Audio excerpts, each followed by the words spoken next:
This is the Seven Figure Agency Podcast. Discover the strategies and techniques to grow a highly successful and profitable digital marketing agency with your host, Josh Nelson. For today's session, this is the Seven Figure Agency Podcast, where we interview successful digital marketing agencies from across the country. And I could not be more excited to have Bill Hauser with us from SMB Team.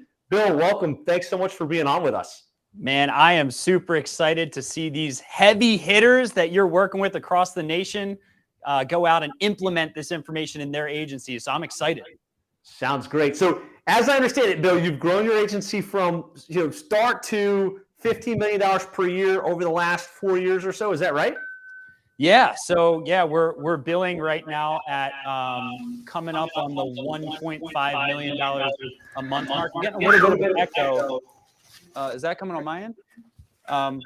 Just hearing a little bit of an echo when I'm talking, but yeah. So yeah, we went from zero to we're coming up on the $20 million ARR mark right now, 4.5 years. So 50 full-time W-2 employees, and got a 75 net promoter score across the agency, over a 90% renewal rate. So yeah, it feels like it's been like just this rapid learning roller coaster. Which I'm excited to share the lessons and bumps and bruises on. So that sounds like a phenomenal ascent. So guys, if you're watching this live, type live in the comments so we know you're here with us. If you're watching replay, type replay.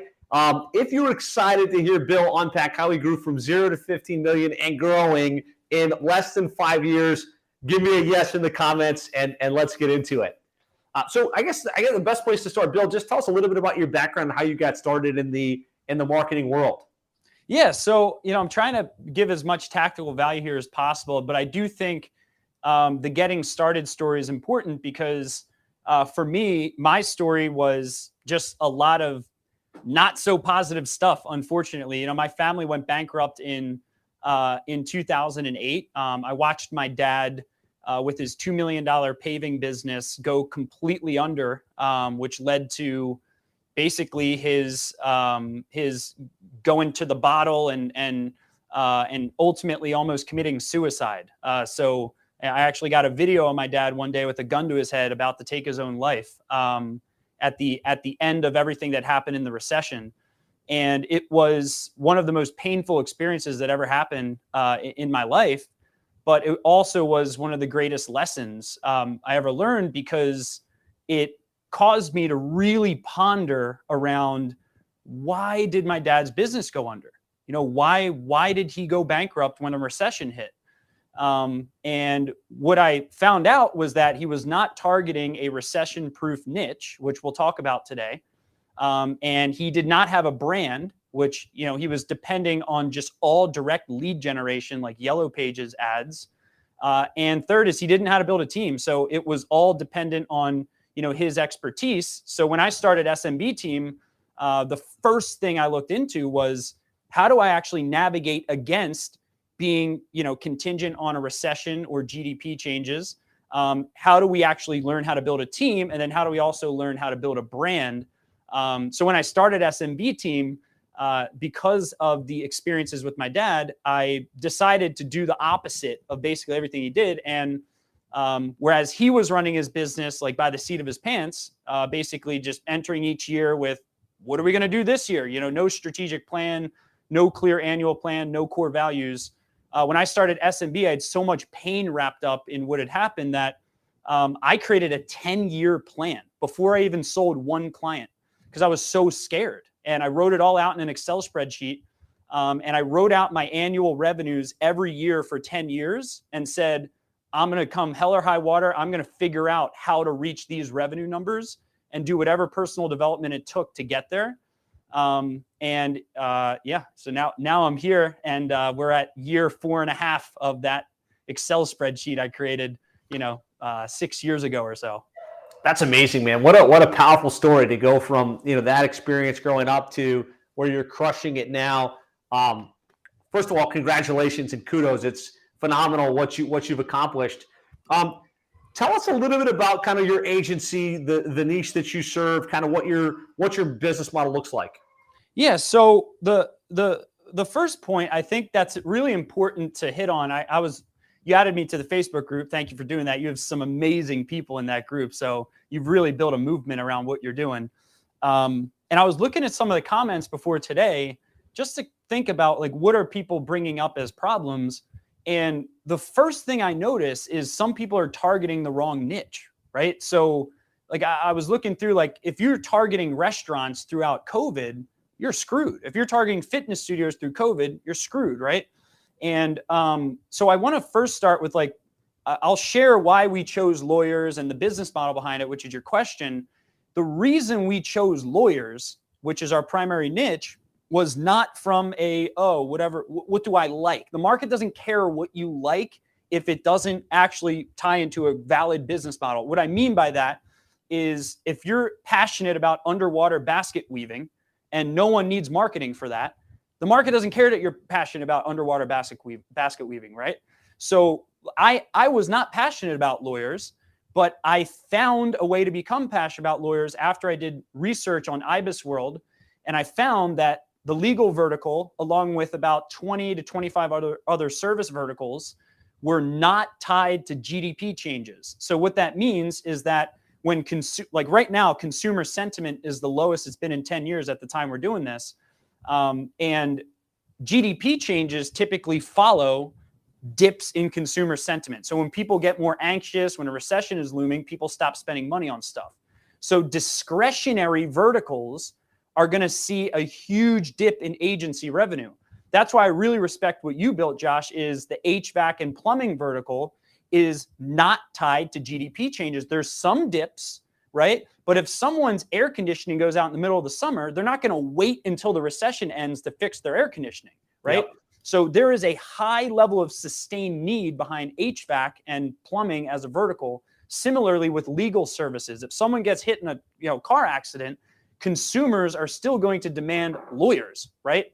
And they're not going to wait till a recession ends to go hire a lawyer. So demand for a recession-proof niche will not dip as GDP dips. So that was my number one reason for choosing legal.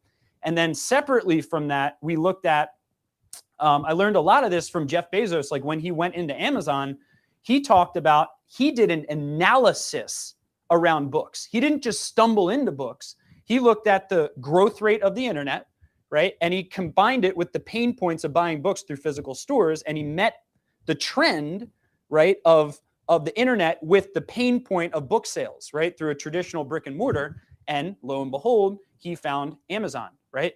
So, when I went into SMB team, I said, okay, well, what other research should I do in the vertical? And the next piece was, after talking to a lot of experts and reading stuff from experts like you, I started thinking, does it make sense to target a vertical with a higher average profit per client, not gross revenue per client? Okay. So profit per client is one of the top keys. If you're targeting a vertical in your agency, you want to make sure you're targeting someone with a high profit per client, right? And the reason for that is because if the business does not have a high margin per client, they're not going to be able to spend a lot of money on marketing. So think of like, I'll use restaurants as an example. Typically, unless it's a truly differentiated restaurant, it's very low margin, very transactional. And you're going to have to work really hard as an agency to get them results, right? And then on the other side, let's say there's a big construction contractor, right? And they do huge projects, but they make 1% margin on those construction projects. It seems like their average client value is big. Their average margin per client is big, but it's actually not. And they're going to cancel with your agency faster than a business that has high margin per client. So that was the second criteria that we looked at. And then the third thing was making sure that it aligned with our competencies, which our competencies were local SEO and PPC management, which there was a high demand for lawyers to get done. So we weren't like e-commerce PPC experts. So we did the marriage of our competencies with a high average margin per client with that recession-proof vertical choice. And that was ultimately where we decided on legal services. So I can then go into like, how did we augment our product? Because when we started, we were just doing PPC because I followed the experts like you. All of them said, choose a niche, choose a niche, choose a niche. And I did that to get to 1.5 million, right? I just did one niche. And then we ran into horrific retention problems. Clients just weren't retaining with us, even if we got them results.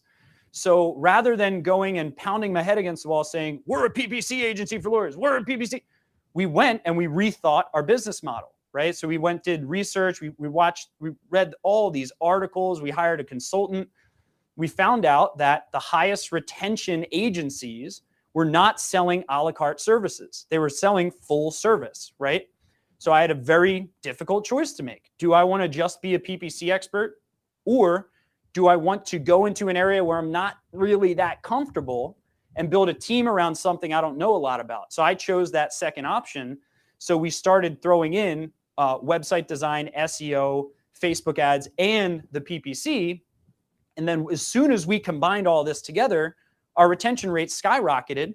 We had diversification across ad platforms, meaning if something wasn't working on Google ads, we were able to pivot and be more aggressive on one of the other platforms that we were managing for the attorneys. So, and then the attorney wasn't looking at us as a vendor. They were looking at us as a full service marketing partner.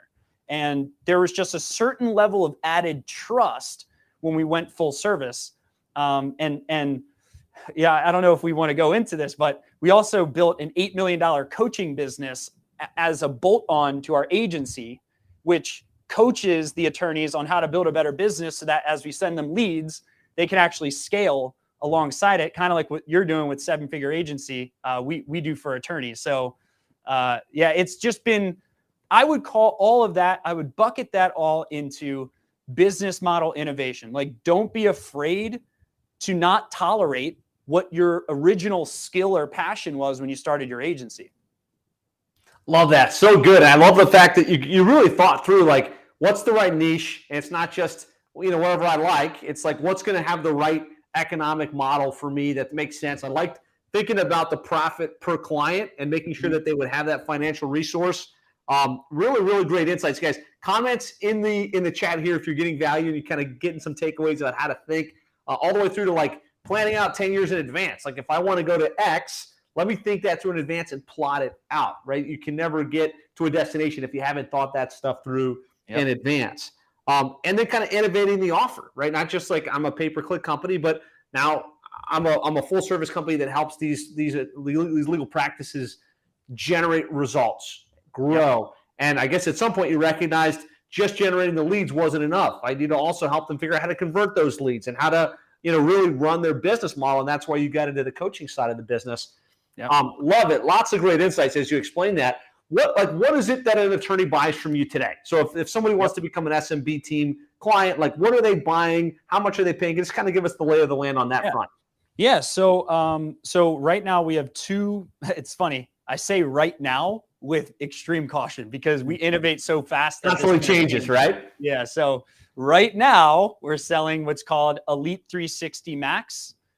Is our one product. And then our second product is Coach Squared, as we call it. So Coach Squared gives them access to a marketing track coaching and then a management track coaching. And then Elite 360 is where we now package our coaching into our full service marketing portfolio. So the full service, the 360 package costs $64.97 per month. So $6,500 a month. And then the coaching only package, Coach Squared, costs $29.97 per month, 12 months. And then most people, 80% plus, do the entire package.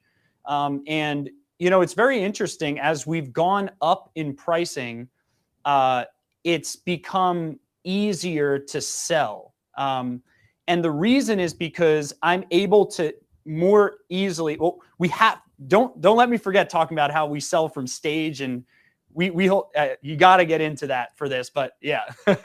But it's so interesting as our price point has gone up that our sales it's become so much easier because we can talk to all the stuff they're going to be able to cancel when they sign up with us, right? They're going to be able to not have 15 different vendors for everything. We're really able to show them that instead of spending $15K a month for all this stuff, You can just hire one company with one point of contact that you trust and not even have to manage these 15 vendors. And you're going to pay less than half than what you would have spent otherwise without the headache of managing 15 vendors. It's like, it's a no-brainer. And the coaching makes us blue ocean. So they literally cannot get full service marketing and coaching from any other company in the industry. No one does full service marketing and coaching. There's some agencies that do social media marketing plus coaching. There's others that do video plus coaching, right? But there's no one that does full stack marketing plus coaching. So we're able to truly say, when we're on sales calls or doing events, this is the only available option for you, right? And we know, Mr. Attorney, that you don't just need leads. What do you mean? Have you ever gotten a ton of leads and not grown your law firm? Oh, yeah. Great. It's probably because you don't know how to build an intake process to vet your leads. You probably don't know how to build a sales team. You probably don't know how to hire properly. You probably don't know how to run your business on traction with quarterly rocks, right? You probably don't know all the things that are holding you from growing your firm. So the question is this: do you just want to hire another marketing agency? Or do you really want to transform your firm and get the coaching that you need so that you can actually deserve to grow your law firm when we send you all the leads? Sign here now. Let's get this moving. Love it. Love it. So good. So they can either buy the marketing by itself, they can buy the coaching by itself, but most of them say, I need the full program, which includes both. Yep. And on the marketing side of either of those, that includes kind of the website, the SEO, pay-per-click management. That's kind of the mix of services, tracking, some marketing automation potentially. Is that right? Yep. Yeah. So it's website, SEO, PPC, so Google Ads and local services ads management. And then the cool thing about our marketing coaching is we do the Facebook ads management, and we also coach them on how to make the selfie form videos. And so that's also another blue ocean, is because a lot of agencies struggle because the business owner that they're doing marketing for doesn't know how to make the videos that are going to succeed on social media. Right. So we just said, screw it, we're going to solve that problem. So that's where the marketing coaching starts to tie in to the done for you Facebook ads. So it's pretty much the only thing we won't do is I'd say organic, like social media posting. And here's an interesting thing on this. A lot of clients say they want us to post their Facebook page and they want us to do all this crap that's not going to get them a result, right? And so we have an educational sales process where we politely say, if they want done for you, like organic Facebook posting, we'll ask them, great. Do you want something? Do you want the 80-20 here? Do you want something that's going to have a real impact on your firm? Or are you just looking to post stuff on your Facebook page? Right. And most times they'll go, well, I want the stuff that's going to work. Great. So let's not talk about something that's not going to work. Right. So that's been really important for us, is not tolerating when a client tells us they want something that we know is not within that 80-20 of what's going to get them the results. Focus on impact, not activity. I love that. And I think something he said there that I want to make sure you guys all took away, as he looks at his service offering, it's not at this point, it's not a differentiating factor to say I specialize in work with attorneys or I specialize in working with plumbing companies, right? It's like you got to figure out what is going to make you different than the rest. What's going to help you generate a better, tangible, measurable outcome for the clients? I think you've nailed that with your service offering and the coaching part that makes you stand out and makes you generate above standard results, above expectations. So I love that. Great background here. So we got a pretty good understanding, the niche, what you're offering to the niche. Would love to shift focus here and talk a little bit about how you land clients. Because at 15 million, going close to 20 million, you've got a process where you're landing clients on a pretty consistent basis. Talk to me a little bit about what that looks like in SMB team. Oh man, I can't believe I'm giving this away right now. Hey guys, give me a yes if you're excited to hear Bill kind of explain how they land clients and how he's getting this massive growth in his business. Right. This is what, when I emailed you, this is what I was hesitant about, but I'll give you guys all the secrets. So awesome. Okay, so first of all, I'll start with we lost our entire sales team. We were doing the traditional kind of lead gen approach. We were running Google ads for lawyers, which, by the way, worked really well to take us from 460K in our first year to 1.5 in our second year. The only difference was we started spending, 10 to 18K a month on Google ads. Some months a little higher than that, 20, 26K or so. So we started spending a lot of money on Google ads, sending that to a sales team. And then like my top guy quit and I was screwed. And then I had to get back on the phone again and we went backwards. And then COVID-19 hit. You'll see why I'm telling this story first. So COVID-19 hits. I met this guy at, his name's Jason Fladlin. He's the author of the book One to Many. Basically had read his book. Right after I read his book, I emailed him and said, I'd like to learn how he does webinars, right? And then like literally a day after COVID hits, and I already had my plan. This is why having an annual plan is so important. I had a plan written and communicated to my team that we are going from 1.5 to 4.5 million in 1 year, right? That was our goal from my second to third year in business. And it was already pre-communicated. And then COVID hits. And I had this ultimate choice to make. Am I going to go scrap the goal that I wrote down a few years ago? Or am I going to get resourceful and change my business model to embrace what's currently happening? So looked up this stat on how Zoom usage immediately spiked, right? I knew nothing about webinars. Never, ever did a webinar before. And the PPP loans, you remember when the PPP loans? Yep. So I put 2 and 2 together and I said, I'm going to embrace webinars and I'm going to teach lawyers how to do PPP loans. Right? My 4th webinar ever, I had 3,777 lawyers register. Wow. 3,700 lawyers registered for this PPP webinar. And I wasn't even the expert on the topic. It was just such breaking news that our cost per registrant was like negative 20 cents. Like it was the craziest thing ever. And so we got all these lawyers on a webinar, literally, Josh, my armpits, if you would have seen under my shirt, like I was dripping sweat. I was like shaking.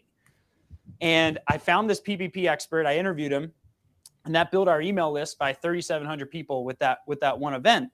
And I turned that into a talk show, which now has turned into the biggest legal industry talk show, where I started interviewing other like big name lawyers, kind of like what you do with this, right?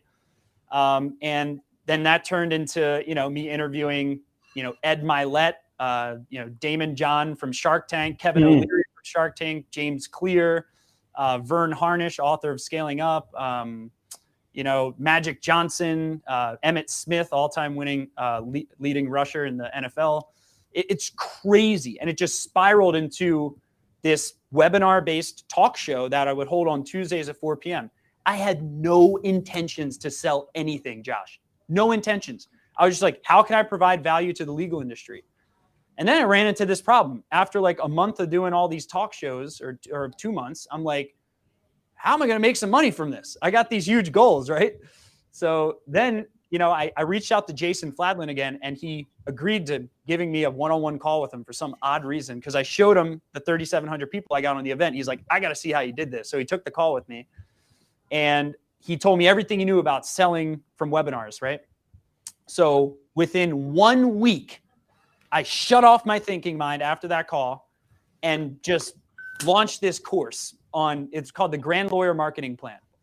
And, we got 500 lawyers to sign up for this online course, which then ended up becoming a lead generator for our agency, right? Which turned into probably north of 100 clients that just came from that one strategy, right? Wow. And that all came from me learning webinars, right? So we're doing these talk shows, and then I do a 90-minute pitch webinar on like a $997 course thing, right? So then I started thinking bigger, right? I met, I'm in War Room, and I met with, Pete Vargas and Grant Cardone mentored me for 2 years. And so I started seeing like, okay, well, these people are pulling off these like boot camps. Like, what are these boot camp things where you go live for like 3 days straight and you get all these big speakers? So I'm doing all these talk shows, right? One interview per show. And I'm like, screw it. We're going to do a summit, right? So little did I know summits were supposed to be like once a year. So I didn't know that. So I just started calling every quarterly event we held a summit. So Nice. like we had a summit every like 2 months, right? And they were virtual. And so we started sending out invites to people to speak at our events. And, the first two people who agreed that were big names was Jordan Belfort and Wolf of Wall Street and Kevin Harrington, the original shark on Shark Tank. So I had these big names to gather attention. Exactly. But that's how we built the email list, is through those big names, right? Because no one knew me from Joe Schmo, right? So we held this big event, and lo and behold, we signed up. I think it was like 17 agency clients in like the first 3 hours of the event. I was like, holy crap. Here was the problem. We were doing 3-month opt-outs, right? So then the next event, I was like, can we do 6 months from stage? And we did 6 months. And then the next event, can we do 12 months from stage, right? And then the next event, could we do, instead of $2,000 a month, could we do $4,000 a month from stage? Could we do, $5,000? And then our last event, we did $6,500 12-month contract from stage. So a $78,000 offer from stage. And we brought in, in our last 3 events, we bring in $2 million in ARR per event through these virtual events. Our last event was Magic Johnson, Kevin O'Leary, Nick Santo, the guy who has no arms, no legs. We had Judge Faith, who ran divorce court. We had the biggest personal injury lawyer in Michigan, Mike Morse. And it's really just spiraled into this blue ocean strategy, where I don't even need a sales team, and we're able to get, anywhere between 20 to 40 clients from these big virtual events, which then has forced us to create group onboarding processes, because we have to onboard so many people at once. We've had to set up processes where people who are experts in our Google My Business SEO optimization, they have to actually stop doing what they're doing for 2 weeks after an event, and they have to follow a different project management process to facilitate the onboarding of that many people at once.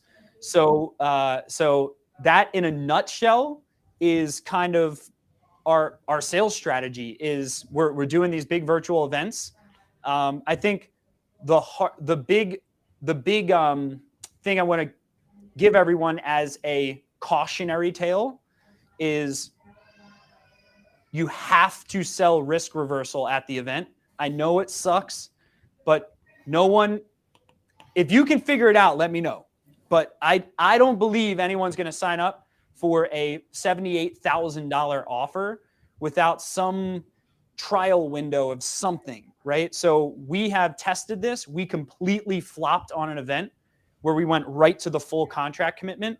It was the most painful experience in any of these events I've ever done. We spent $250,000 on this event and made 1 sale. It was the worst thing that ever happened to me. Wow. Through these events. And the only thing that changed was we removed the risk reversal. So yeah, I'd like you to steer me, because that would hurt a little bit. But so the risk reversal is just a guarantee, or is it a guarantee with money back? If you don't like what, talk to us a little bit about what worked best on that front. Yeah. So the risk reversal is, it basically says that the full commitment of this is $78,000 a year, paid out each month, $64.97 a month for 12 months.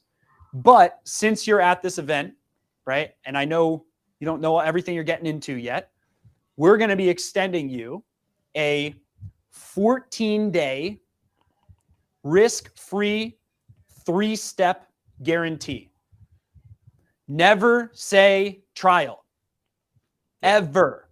The word trial will kill you, right? So again, we tested this. Risk-free 3-step guarantee is very different than a trial, right? When someone enters a trial in their mind, they're already out the door, right? Yeah. So we have to get them to make the commitment and then give them a 14-day risk-free guarantee, 3-step guarantee. So that is this. if within the first 14 days, you submit us 1 page of your vision for your law firm, you attend your one-on-one onboarding call, and you attend the 2 weeks of coaching sessions, you can get your deposit back. We usually do a $2,000 deposit, right? You can get your deposit back and back out. That's simple. And that's something, Alex Hormozy talks about the contingent risk reversal. Yeah. Which is, I highly recommend not ever doing an uncontingent, like just get your money back for any reason. 3 things and we'll give it back. So now there's something on their plate to do. It also gets them bought into the process, and they're going to get the value that they came for because they showed up for that onboard call. They went through that coaching. They thought about that vision. And I'm sure your stick rate is really high with this. Yep. Yeah. And it's really interesting. Our average stick rate on the risk reversal is north of 90%. But you got to have a great first 14-day experience. Right. If you mess one thing up, toast. They're thinking about, so it's like, you got to micromanage that 14-day onboarding. Love it. I mean, this is powerful sharing, guys. Type powerful in the comments. Bill is on here sharing this information of his own free will. This is amazing. The actual payment, it's a $2,000 deposit. Do they not incur the actual payment until the 14 days is up, or when does that? Just curious when that comes into play. Yeah. So the payment, it's a good question. So again, we've tested this. We process the net difference. So let's say they sign up for the $6,500 a month package. We'll process the $2,000 deposit. And then when they sign the contract, so they leave a deposit and then they have to sign our PandaDoc contract, right? So the net difference between their deposit and the total monthly amount is processed when they sign the contract. So that makes sense. That could be within, an hour of them leaving the deposit. Love it. Love it. So very, very different sales process than most agencies follow, right? Mm-hmm. Most of us, we're doing marketing. We get them on a strategy session. We sell them through. That works. It's a little bit slower burn. What you did was you went big with one-to-many webinars, and you figured out how to sell the live event experience and kind of sell the service. 2 things I want you guys to recognize. His first webinar wasn't how to explode your law practice by getting your internet marketing dialed in. It wasn't even anything about marketing. It was something very, very topical, very, very relevant that was going to put money in their pocket. It was around PPP. So really think about what the trend is, what's something you can add value in your industry, and it doesn't have to be specific to what it is that you do. On these summits, what's the basic thing? Are they learning about marketing? Are they learning about digital marketing? What are you teaching at these summits that gets them to come in and gets them so excited about hiring these services? So we're selling a transformation. And someone in your Facebook group who attended one of our events commented on your post and said that he attended one of our events and said, we don't really talk much about marketing or any of the services that we provide. We provide a transformation to a stuck law firm owner. So when we're thinking through like an event theme, our last event, we had 980 lawyers register for it. The one with Kevin O'Leary and Magic Johnson, and it was called the Relentless Lawyer 3-Day Immersion Bootcamp. So we're going to think through like how, when we're titling an event, we're going to think through what is the dream outcome that this attorney wants, right? And we're going to think through like all the things they want: time freedom, double their revenues, double their profits, reduce stress, reduce overwhelm. And we're going to think, how do we tie that into an identity frame? So the Relentless Lawyer character was the character behind this event. So Relentless Lawyer, what does it mean to be a relentless lawyer? Well, a relentless lawyer is someone who doesn't take no for an answer when it comes to their dreams, right? It's someone who can double their law firm if they decide to and won't make excuses for it. It's someone who can make whatever free time they want, right? Because they built the team that can run their firm without them, right? So if you want to become like this, then sign up for the Relentless Lawyer 3-Day Immersion Bootcamp. And by the way, you're going to be learning from these thought leaders who have never been brought to the legal industry before, to show you how they became relentless in their businesses. Because as Jay Abraham says, you're going to learn all of your best stuff around how to grow your business from other industries. So we have to shatter the belief that they need to be learning from lawyers. So we're always thinking of like I'm in Inner Circle, the 50K program, Russell Brunson. And we always talk about like shattering beliefs, right? Like, so how do we identify I know you know all about this stuff because you're a great marketer, right? So we're going to list what are their biggest negative beliefs and we're going to shatter them. Okay, well, Bill's not a lawyer. How do we shatter that belief? Great, Bill's not a lawyer. And what has learning from lawyers gotten you in the past? Probably more of the same old crap. Are you ready to learn from someone who's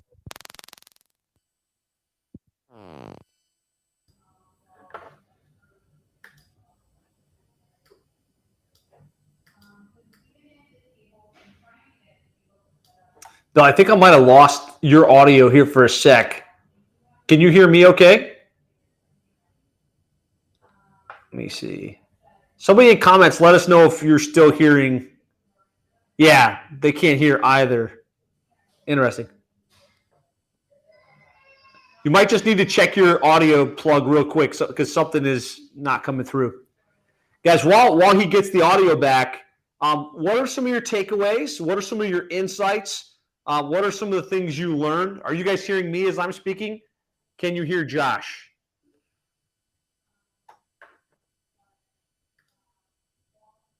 We got you from another angle now. They can hear me. They just can't hear you at the moment. All right, check 1, 2. Yes. All right, beautiful. Let's turn this off over here. Can we turn off the audio? Can you hear me now? Yeah, loud and clear. All right, I'm gonna turn off our TV. This was a great pause, Bill, because everybody's getting so many great insights that they need a second to recalibrate. Guys, takeaways in the comments as we're going. All right, I'm back. Beautiful. We hear you loud and clear. There's no echo right now, so it sounds great. I was on camera so much recently that my microphone died. So I heard it click, and I'm like, okay, I'm not sure if it's on my end or yours. Yep. So you were talking about like the transformation and how you kind of sell the transformation to get them to come, and then kind of how you craft the content of these summits to bring them to a crest point where they're like, this was me before, this is where I want to go, and this is why I need to hire SMB for this retainer service. Yep. So it all comes. So we have to. The number one problem that I believe business owners have is they just don't believe they can grow their business, and most marketers miss that. So like when you start selling what you do, in the back of their head, they're just thinking, yeah, whatever. If I sign up for this marketing, the same crap's going to happen. I've been burned before, right? But we have to sell them on the belief that they actually can double their law firm, that they actually can take their law firm to a new level. And until they believe that, they're going to look at, no matter how good our offer is, they're going to have the voice in the back of their head that goes, maybe it will work, but I'm still not gonna be able to hire people. I'm still not gonna be able to take my firm to the next level. So we really try to get to that underlying belief that's holding them back from growing their law firm in the first place. And then when we sell our service beyond that point, so we literally have people identify what is your 3-year vision for your law firm. That's why it's part of our 3-step risk reversal. During our events, we're always like, what is your vision?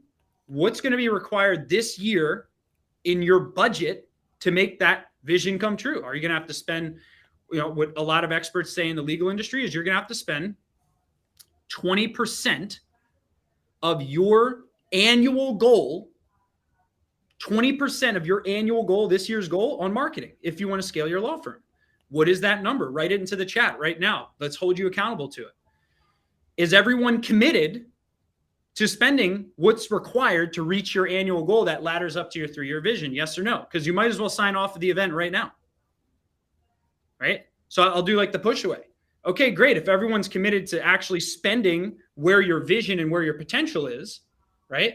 Then let's continue. So now we've had them price anchor in their head oh, I'm able to spend 20% of my annual growth goal on marketing. So now a 7-figure law firm is going to look at their marketing budget and they're going to go, oh, well, this is only 10%, right? This $6,400 a month offer. So, and I just publicly committed that I'm going to spend 20% of my growth goal on marketing. Let's hear what they have to say. Well, we manage your Facebook ads, and here's the strategy that we use. That's it. Here's what we do. Here's the strategy. We do your website. Here's what we do. Here's the strategy. All you need is one product insight per piece of your strategy. For example, we do Facebook ads. And then, so you ever watch the Steve Jobs Apple product launch? Yep. So I'll watch that before all of our pitches. And I'm like, a stylist? Who wants a stylist, right? Gee, you drop them, you lose, right? So he's amazing at pointing out the pain point and then going, so we rethought the whole thing. No more stylists. You can touch your phone with the iPhone with your finger. So we do that with marketing, with the slices of our marketing service. The number one problem that attorneys experience is direct consultation ads. You've seen it before, Mr. Attorney. The hi, hire me. Those Facebook ads that you get sold by all these shisty marketing companies out there. We follow a different model. We're going to educate your clients through a 3-step video retargeting process called the 25Q process that you'll have rolled out for your firm, and you'll have the marketing coaching to learn how to make those videos on a shoestring budget. Cut. Next, SEO. I know what you're thinking. SEO is too competitive now. It's too blah, blah, blah, blah, blah. Great. We agree with you. SEO is dead. Type dead into the chat right now, right? Dead. It'll flood, right? Then we'll go, so we just rethought the whole thing. It's not about SEO. It's about maps. That's right. We've done tests on this. And an attorney who had an organic listing here and and one in the maps, the organic listing got completely plummeted and his maps listing stayed and his phone calls didn't change at all. And then attorney number 2, his maps listing dropped and his organic listing stayed and he got no calls from his organic listing, right? So we looked deeper into it and we found X% of legal come from maps phone calls. So we designed our whole product around Google Maps. And here's the 3 prongs we follow for that. Bop, bop, and bop. So now we've identified pain point and false belief around that section of our product. Then we've shown them, we thought about a new way, right? And then we show them just the strategy, and then we'll move on to the next slice, right?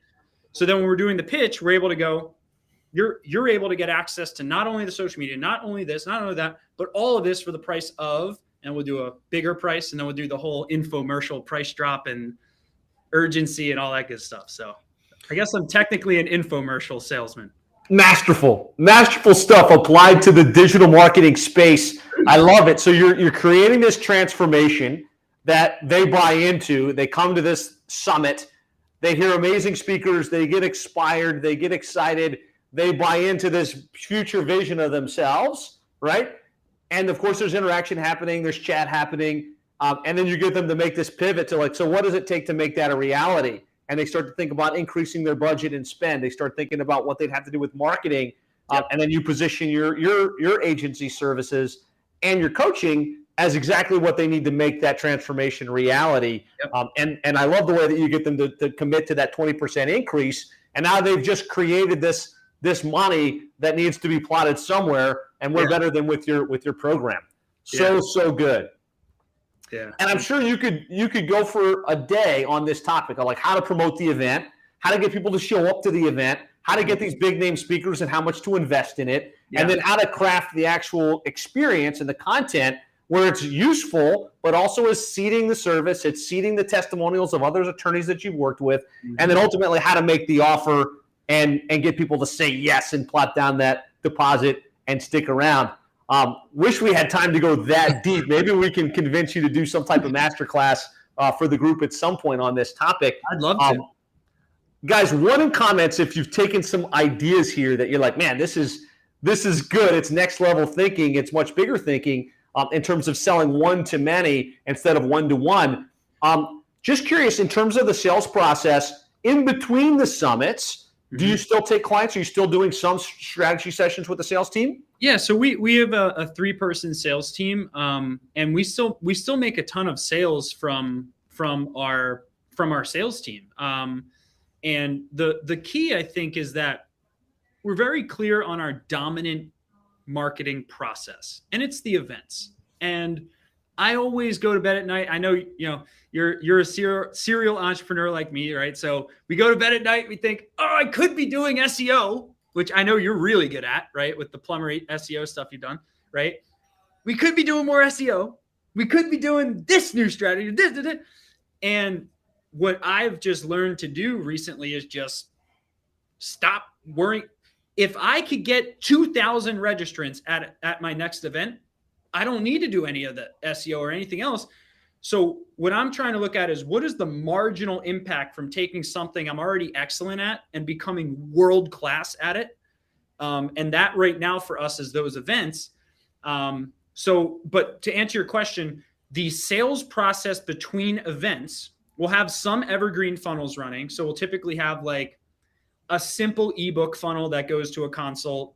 We'll probably have a short webinar training that the book a call thing pops up, at minute 30 on autoplay webinar. And we have our talk show, which I can get 20 consults on average through my talk show. So we'll usually get 200 lawyers on our weekly talk show every Tuesday. That's just like our sustained talk show that we don't really pitch on. Yep. I will pitch consults on the talk show though.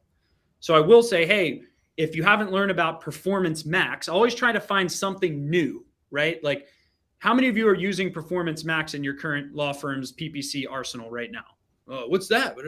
What's this? I've never heard about this. Right. Exactly. So the power is I'm able to introduce a new concept during the talk show and then say, well, great, we're able to extend a maximum of 20 consultations right now for those of you who are attending. So the first 20 of you will get a private one-on-one call with a strategist on our team, blah, blah, blah. But it's really important that we convey the offer, because asking for consultations doesn't work. Asking for consultations with urgency, bonuses, scarcity, right? That works. So I've made the mistake of, I've gotten 400 people on our talk show one week, and I just said, if you're interested in learning more, book a call with our team. And nobody books consults. But if I frame the consult as a perk, a bonus, and urgency, we'll get 20 consults from our talk show. So good. And I like that you call it a talk show. When ultimately, like it's either a podcast or it's a live Zoom interview. You could call it a lot of things, but no one calls it a talk show. So it really kind of stands out in the marketplace. Yeah, everyone says podcast, right? But the talk show model, it also was a consumer insight I had for lawyers specifically. Is it's a little more old school, because our average buyer is a little more older in demographics, right? So talk show is kind of the logical choice for that. So it's a live Zoom type session where you invite people to come attend. Yep. You give great content. You close with the option for a consult with proper framing that fills the funnel for that week for the sales team in between the events. Yep. And yeah. So and that's key too, is the I could be spending a lot more on evergreen funnels. Again, opportunity costs, or I could get 400 people on the talk show this week and have a really compelling consult ask on the talk show. So again, I want to make sure everyone listening doesn't just go, I need to do exactly this, because maybe you're not as trained in marketing as Josh and myself, right? So maybe you're better off, if you're more introverted, maybe you're better off doing organic SEO or other strategies. But for us, the talk show, because I'm a pretty yappy person, talk show works for my unique ability. Your personality style, for your energy level, for all of that stuff. Yeah. Just got a comment, best interview yet. So glad I tuned in. This is great stuff. Format for the talk show. Are you usually bringing on someone successful in the niche, in the legal space, or is it, could be educational, could be interview? What's the format there? So here's a couple of the things I learned on that. And by the way, I wrote down on my sheet, I need to start using Restream or something like that. I mean, I am wasting so much of our marketing resources by not streaming this in our Facebook. Yeah, pop it everywhere, right? See, that's the problem with taking massive action is like I miss just little things that could have doubled our kicking myself right now, Josh. Thank you for that. So the structure, here's what you don't want to do on a talk show. You don't want to make a talk show about the person that you're interviewing. I know it sounds weird, but what we found, it's very important to retain thought leadership. So for example, when we interviewed Emmitt Smith, who's the all-time leading rusher running back, a Dallas Cowboys running back, we labeled it How to Create Unstoppable Momentum in Your Law Firm. That talk show was labeled that, and with Emmitt Smith, right? And the reason we do that is because we want them, if we're going to spend all this time and money on a talk show, we want them to leave with them thinking we're an expert, not thinking that the person we interviewed was an expert, right? We want the person we interviewed to provide value within the context of the talk show. But so that's really, really, really important. Like, for example, Lewis Howes, like who I have a mutual friend with, Eli Wild, who is the top sales guy for, you know him? Yeah. Okay. So I'm very close with Eli, and awesome. He was telling me about how, Lewis, he regrets having made his whole YouTube channel around other people because he was not able to monetize it to the ability he could have had he embedded his own thought leadership into it. Right. Love that. So the tactical takeaway for this is on a talk show, I find it very important to dedicate the first 30 minutes towards something that you've prepared, and the last 30 to 25 minutes on the thought leader. And here's the funny thing is we've spent, just this year, we've spent $800,000 on thought leader fees, on speaker fees for our event. Emmitt Smith's not going to turn up for your thing for free, right? He's going to get something. If we had a PR team, though, we would be able to get lucky every now and then, right? Like I got lucky with Jordan Belfort. He agreed, right? Like you get lucky sometimes, but then once you get enough capital to reinvest, it's easier to just pay the money. Right. So that is a big insight I wanted to give, was that the big flashy speakers don't sell as much tickets as the lawyer who's going to show you their exact intake system. Right. So I'm not going to name names because I don't want them to see this, but we have gotten big people that if I said their name right now, everyone would know them, and sold worse tickets than having just a lawyer who's going to open the hood on how they did X, Y, or Z. So, don't get high on your own supply if you're going to start using thought leaders and speakers, and make sure that the content ends with you being the expert rather than the person you interview. I love that. That is a powerful mind shift, right? You're not just trying to feature people for the sake of featuring, right? You want to feature them and then bring back, the next step in going deeper with you. I think you do that, which is a lot of people who do the interviews is you're very good at active summarization, active listening. So you'll take what I said, and you did it three or four or five times throughout this, where you're like, guys, notice what he said here, this, and this. So you're not just letting me ramble on. You're going, listen, I've been around the block. Here are 3 principles you just heard him say because I'm an expert and I noticed these 3 principles, right? So naturally, good marketers like you do this, but I see a lot of people not do it well. And it kind of leads the audience off a cliff to like, okay, either go check that person out more, or thanks for hanging out. We'll talk to you next time.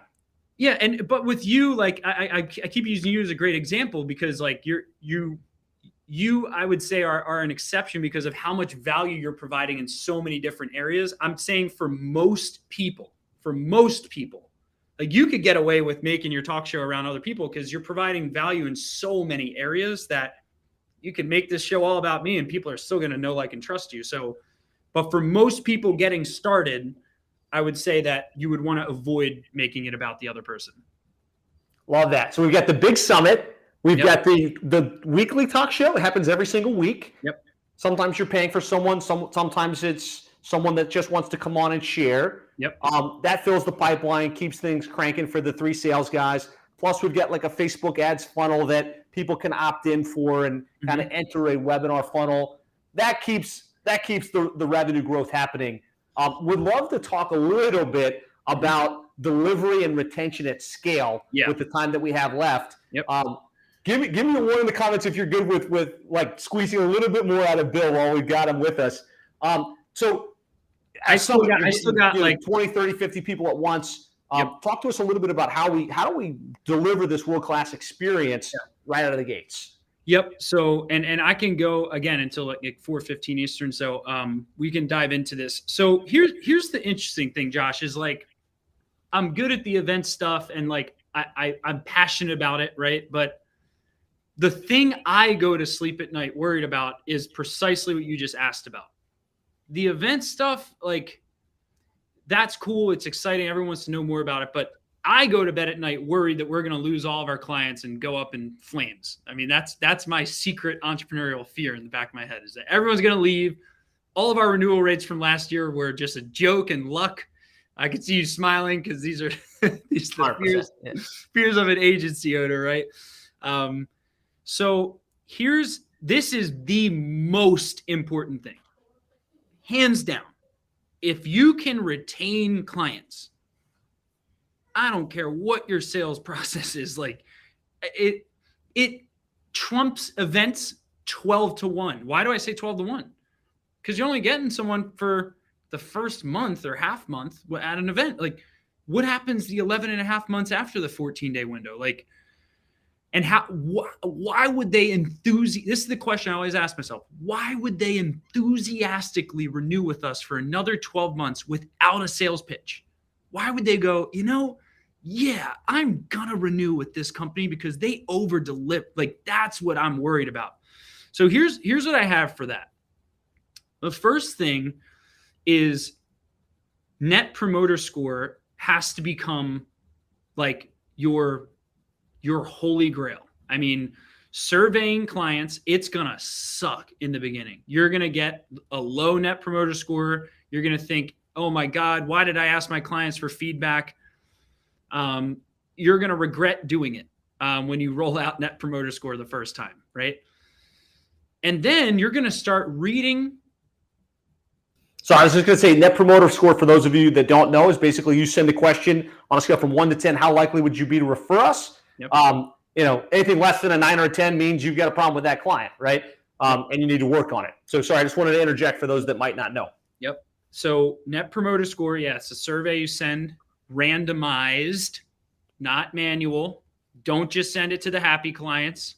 Randomized using a tool like Ask Nicely that is randomized, not coercing people to respond with positive, reviews. That is a skewed Net Promoter Score.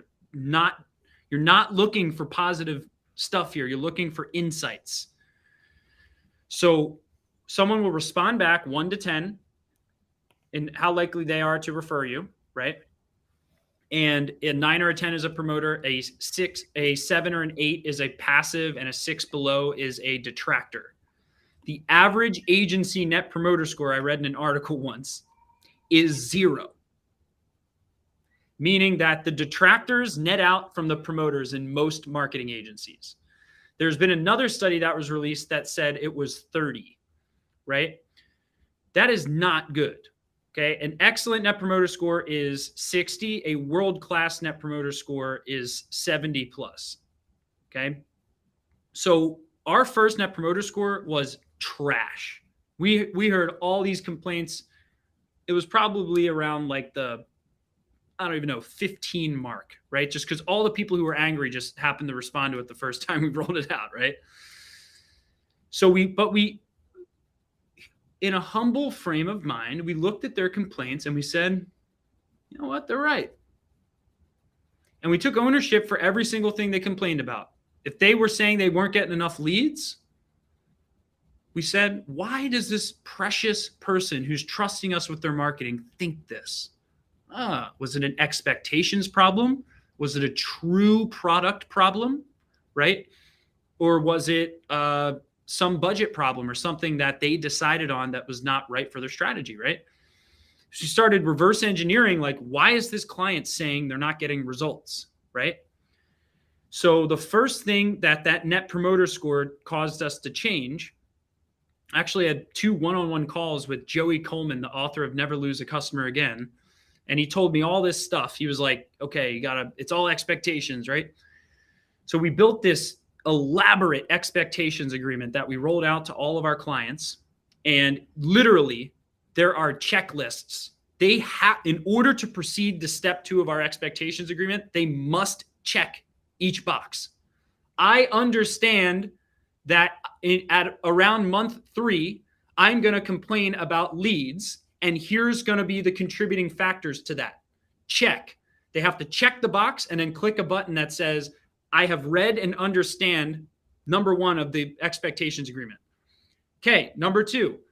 I am completely on board with following SMB team's proven process that has gotten results for this many law firm owners. Check. I agree with number 2 of the expectation. So we have general expectations as a company. We have agency expectations, and we have coaching expectations. So it's a 3-section expectations agreement that they must check every single box. I understand my website's going to take this long to launch, and it's going to be really painful to build because there's going to be a lot of back and forth that's going to screw up all the timelines that we told you. I understand. Check. So Joey Coleman said, take everything your clients are going to complain about and push it forward to the beginning of your relationship. And just tell them, here's what you're going to hate, here's what you're going to hate, here's what you're going to hate, and here's why. So that expectations agreement came from the pain of our net promoter score surveys, right? Great insight, guys. And definitely check out Never Lose Another Customer. Great book. Yep. So that's really important because that gave us insights around why they weren't happy. And by the way, it's never, I didn't get enough leads or I'm not getting an ROI. That's crap. That is so surface level. Okay. I don't believe that my marketing doesn't work is a real complaint of an agency customer. I just don't believe it. I believe my strategy doesn't work. I believe my budget doesn't work. I believe my expectations don't work. I don't believe my marketing doesn't work though. There's only like 5 websites that people can really market on right now. They work. They wouldn't be the largest market cap companies in the world if they didn't work. It's the strategy. So we're trying to proactively show them that there's more. And that's why our coaching program is so important, is because it opens their mind to, maybe it's the keyword research or keyword selection. So they stop criticizing the agency and they start going, maybe it's our keywords. Maybe it's our, so that really changed the game for us. So then we took our NPS and we applied it to our actual team, doing employee net promoter score, right? Making sure that our team was happy. And again, when we first rolled it out, it sucked. And we realized we had a culture problem, right? Because when we were going from 1 million to 4 million, almost every single person on our team had to part ways with. Almost only one of my first 10 team members are still working with our company right now. So it's what got you to 4 million didn't get you to 15 million, right? And what got you to 1 million is not going to get you to the next level usually. Yep. Now because you're going to attract the startup people, right? And those are spectacular people in the beginning phases of it. The people who would join a 2-employee agency, they love the lack of accountability and the disorganization. They thrive in it. And then as soon as accountability has to get thrown in with deadlines, deliverables, responsibilities, quarterly goal, KPIs, right? It's just a different person, and they have to be okay with that accountability shift. So we started rolling out employee net promoter score, and we realized that there was almost nothing we could do to change the happiness of our team, aside from all the typical culture stuff, which we do, like lunch and learns and, get-togethers, all that good stuff. We needed to hire happy people. right? And this is the biggest insight was, okay, let's hire people who are happy in a high growth, high accountability environment. So we change our whole recruiting process around our vivid vision. So our vivid vision is our 4-page PDF document that shows where we will be 3 years from today. All of our core values are in it. Every growth rate, everything we want to reach as a company is already in that document. So when they read that document through our recruiting process after the second interview, they already know what they're getting into, right? And then we have core value vetting screening, and then we have technical screening. So by changing our recruiting process, our employee net promoter score is now in the 80 to 90 range for the last 2 years because we hired happy people who want to grow. And you're never going to take a bad attitude person and turn them around. You can take someone who is a core value fit and coach them to become that next level leader. But this is where I spend 80% of my time thinking now is, how am I going to coach our leadership team to coach their teams, to hold their teams accountable to the standards that we are setting on our growth journey? And that stemmed from employee net promoter score as a self-awareness exercise. The only other thing I'll add in this is, like, this is the hardest thing, is whatever the agency owner is good at is going to end up becoming what they're weak at. As you know, Vern Harnish says in Scaling Up, the strength of the owner becomes the weakness of the business. So if you're strong at, even my events are going to eventually become a liability because it's dependent on me selling from stage, right? So if you're good at Facebook ads, it's hard to hire an expert for Facebook ads and to believe that they're smarter than you. So the biggest insight I had was that I'm the dumbest person in the room, and I'm okay with that. And I'm just going to hire people who are smarter than me, who already have experience in agencies. And the insight is, I'm going to hire people who tell us what to do, not the other way around. And that has been the biggest shift, aside from the events. Like, think about this. Like, if I were to poach the person who pulls off all of Tony Robbins' events, I wouldn't have to be good at events. Like, they would just figure it out. Like, if I poach the person who runs a 50-employee SEO company, I don't have to figure out the how-to. I got to convince them on why to join our vision. Why should they leave where they're at right now? And that's where you start stepping into the level 5 leadership category. So that's what I'm focused on right now. So good, man. So powerful. I love the idea of, like, retaining at scale. It's not just about, creating a great experience. It's really crafting that experience and then being willing to look in the mirror, right? I think most agency owners just want to think it's not, they were a crazy client or they were nuts. But putting those NPS surveys out, getting the feedback, looking at it, not being defensive, being, okay, what do we change? How do we get better? Can be a magic bullet in terms of how you improve if you're willing to look in the mirror and make those adjustments. And then the fact that you didn't just apply it to the client, but then you thought, like, my team, the people that do the work, is really what's going to determine our long-term retention, right? If I've got a bad team that's not engaged, that's not willing to go above and beyond, I can change everything with my service offering, but it wouldn't make it work. And so NPS to the team, and then realizing we need to up-level the team to get to the next level. And then just thinking bigger around the team that got us to 4 million is probably not the team that's going to get us to 8 million. And rather than hiring startup people and kind of training them how to do this, find the person that's done it and pay the dollars to get them into your company. Huge, man. Powerful stuff. I know you've got a hard stop here, so I want to be respectful of your time. This has been amazing. I want to see amazing in comments if you feel the same, because I know you do. A lot of you guys sticking around through this session. If you had one last piece of wisdom, one last insight to share with that agency owner that's trying to get to the next level, what would that be? Yeah, I think it's, don't seek freedom prematurely. I think a lot of agency owners enter the agency world with selfish motives around how much money they want to make and how much freedom they want. And the market's going to pick up on that. The market's just going to pick up that you're in it for your own little selfish freedom or profit reasons. And I think as soon as the light switch goes off, to where you start worrying about impact on your clients' lives, on your team's life, even on the whole industry that you serve's life. As soon as you have that light switch moment to impact rather than freedom, you'll get the freedom that you've been wanting. You'll get the profits that you've been wanting.